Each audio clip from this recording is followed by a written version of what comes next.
dengan NIM 18070012. Di sini saya akan membagikan pengalaman saya tentang wawancara di TK Kartika 1922. Waalaikumsalam warahmatullahi wabarakatuh. Ibu, perkenalkan nama saya Lina dan sahabat saya dengan Teh Indah Dantara. Izin Ibu mau minta kayak wawancaranya tentang pendidikan inklusif karena ada tugas mata kuliah dari kami. Silakan, mudah-mudahan saya bisa bantu jawab ya. Mangga. Nah, itu izin nama TK ini TK Kartika 1922. Iya. Nah, untuk sejarahnya Ibu, apakah boleh tahu untuk sejarahnya? Sejarah berdirinya itu yayasan ini tadi berdiri tahun 1953 yang didirikan oleh ketua yayasan atau istri dari Dandim saat itu. Adapun namanya waktu di awal itu bukan TK Kartika 1922 tapi namanya TK Purbo. Dari TK Purbo itu di pusat ada penggantian nama lagi menjadi TK Siliwangi 22 yang akhirnya pada tahun 2000 berapa saya lupa itu diganti lagi namanya menjadi TK Kartika 1922 sampai Izin bertanya dulu Bu, untuk nama di TK ini apakah pakai label inklusif atau tidak? tidak. Semua TK yang ada di Cimahi ini belum ada label inklusinya, tapi semua TK di Cimahi wajib menerima ABK. Tapi kalau izin bertanya, bagaimana penerimaan mahasiswa baru? Penerimaan siswa baru biasanya kami mulai dari bulan Juni dan itu orang tua membawa serta calon murid ke sini. Orang tua mengisi formulir, kami melihat fisik anak dan ada sedikit wawancara kepada anak. Izin bertanya dulu Ibu, untuk kurikulumnya sendiri apakah disamakan atau dibedakan? Sementara ini untuk anak yang inklusi, untuk anak ABK dan untuk anak yang normal masih kami samakan. Tapi insya Allah mudah-mudahan kedepannya kami bisa membuat kurikulum yang khusus anak-anak ABK. Anak yang inklusi untuk anak ABK dan untuk anak yang normal masih kami samakan. Tapi insya Allah mudah-mudahan kedepannya kami bisa membuat kurikulum yang khusus anak-anak ABK.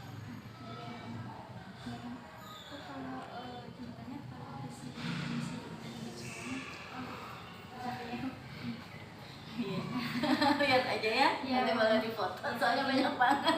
Izin difotokan. Iya, mangga silakan difoto aja. Izin bertanya lagi Bu, bagaimana cara melakukan penilaian dan menggunakan penilaian ke anak ABK? Penilaian ke anak ABK sementara ini masih sama dengan penilaian anak normal, hanya mungkin kalau anak normal penilaiannya itu indikatornya agak berbeda dengan anak ABK. Ya berbedanya dari kemampuannya. Izin bertanya terkait bagaimana proses pembelajaran dan metodenya. Kalau proses pembelajaran anak ABK itu kami samakan dengan anak yang biasa, tetapi mungkin biasanya kita bertanya dulu ke anak ABK. Anak ABK-nya itu mau dibedakan pembelajarannya dengan anak yang biasa atau tidak. Untuk tahun sekarang itu kebetulan anak ABK-nya ingin disamakan pembelajarannya dengan teman yang lain. Tetapi pasti kemampuannya untuk mengisi untuk hasilnya itu pasti berbeda dengan teman yang normal. Izin bertanya juga Bu, untuk anak yang ABK itu di sini Ada satu. Iya. Kebetulan tahun ini ada satu yang SC. Tahun kemarin itu satu juga tetapi beda ABK-nya. Kalau untuk tahun ini yang SC. Izin bertanya Bu, kalau Gimana? jenis apa ya Bu? Cerebral palsy.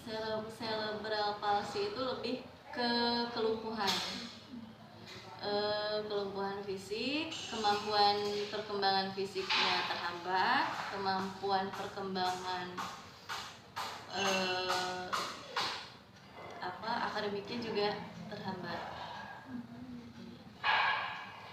Kalau misalkan kita meminta identitas anaknya boleh? Boleh, iya, boleh. Iya. Kalau izin bertanya Bu, kalau lulusan setelah di sekolah Ini untuk yang tahun sekarang yang cerebral palsy saya belum tahu karena dia masih TKA. Untuk yang tahun kemarin, anak yang berkebutuhan khusus itu disekolahkan oleh orang tuanya di sekolah biasa, dan kami masih sering bertanya ke orang tuanya bagaimana perkembangan anak. Alhamdulillah orang tuanya menyampaikan bahwa anaknya sudah ada kemajuan dan bisa menyaingi teman-teman di kelas dengan keadaan normal.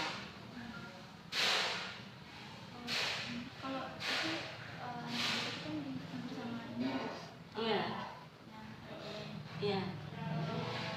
anak regulernya tinggi itu ini tuh Bu, kayak mulai dari ini apa gitu anak Justru dari adanya anak ABK itu anak-anak yang lain belajar bersosialisasi dan belajar mempunyai empati. Jadi ada nilai plus yang saya rasakan untuk anak-anak yang lain itu ada nilai plus bahwa di sekolahnya ada anak-anak yang ABK. Ya, jadi mereka bisa memberikan kasih sayang yang berbeda dengan teman yang biasa. Mereka juga bisa ikut merasakan bagaimana ABK itu bersosialisasi, ABK itu mengerjakan sesuatu. Jadi mereka saling bantu. Terutama yang ABK, mereka itu sangat-sangat membantu temannya yang ABK. Jadi empatinya itu sudah mulai terbentuk.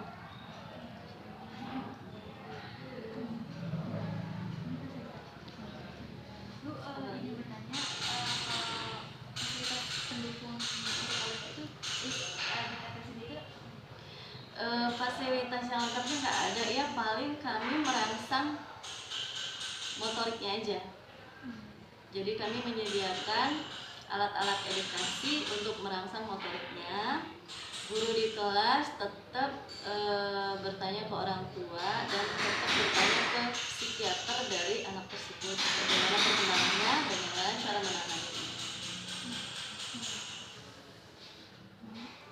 Ada lagi? dari wawancara kami, mohon maaf Bu apabila ada kesalahan dari Ibu dan Ibu katakan karena kami masih belajar Bu. Dan mungkin dari kami punten pisan ngobrol. Iya, siapa apa teh. Mudah-mudahan jawaban saya bisa melancarkan tugasnya teteh. Dilancarkan semuanya. Nanti kalau ada kekurangan sebenarnya agak kesini. Baik Ibu, hatur Sami-sami. Waalaikumsalam warahmatullahi wabarakatuh. Yolanda Azahra Rizki. Jadi ibunya itu mempunyai penyakit lupus. Jadi udah 6 kali hamil, yang berhasil cuma 2. Kakaknya yang sekarang yang meninggal SMP sama Kendra yang terakhir ini bungsu. Semuanya meninggal. Dan dalam keadaan perut sudah besar ibunya itu. Jadi ketahuannya itu pas mengandung Kendra. Jadi semua yang sebelumnya tuh mereka ibunya tuh menganggap biasa-biasa aja gitu, nggak ada apa. Nah setelah mengandung Kendra lahir, nah si Kendra ini dari umur bayi sampai umur setahun pun dia tuh ibunya enjoy aja, nggak ngerasa apa-apa. Tapi setelah itu kok anak tuh tidak bisa menggenggam, tidak bisa, setidaknya ya tidak bisa merangkak gitu. Nah jadi telat ibunya tuh. Baru 1 tahun dia masukkan terapi ke yang di Pasteur itu rumah sakit yang di Pasteur itu Nah di situ terapi dari umur 1 tahun. Asalnya terapi bicara dulu karena kan belum bicara. Dia terapi bicara sampai berhasil 2 tahun. Akhirnya sampai sekarang masih terapi. Udah bisa duduk, alhamdulillah. Udah bisa merangkak sedikit-sedikit. Ya enggak tuh. Di kelas pun antusias banget, saya bedakan pembelajarannya nggak mau. Harus mau sama orang lain. Dari cara menggunting pun kan dia ini kan jadi kebalikannya, jadi Kiandra tuh tangan kanan bagus, tangan kiri merengkel begini. Kebalikannya yang kaki ini kan kiri, jadi kanan yang merengkel. Kebalikan. Jadi yang ini bagus gitu. Dari segi motoriknya dia senang ya, motorik halusnya walaupun dengan susah payah dia tuh berusaha. Itu yang saya salut ya dari Kiandra tuh. Iya, kadang saya sedih. Ini anak tuh pintar gitu, walaupun dia dengan keterbatasan dia tuh tetap ceria gitu, nggak pernah. Sejak awal di sini tuh dia nggak pernah diantar ibunya, mandiri banget gitu.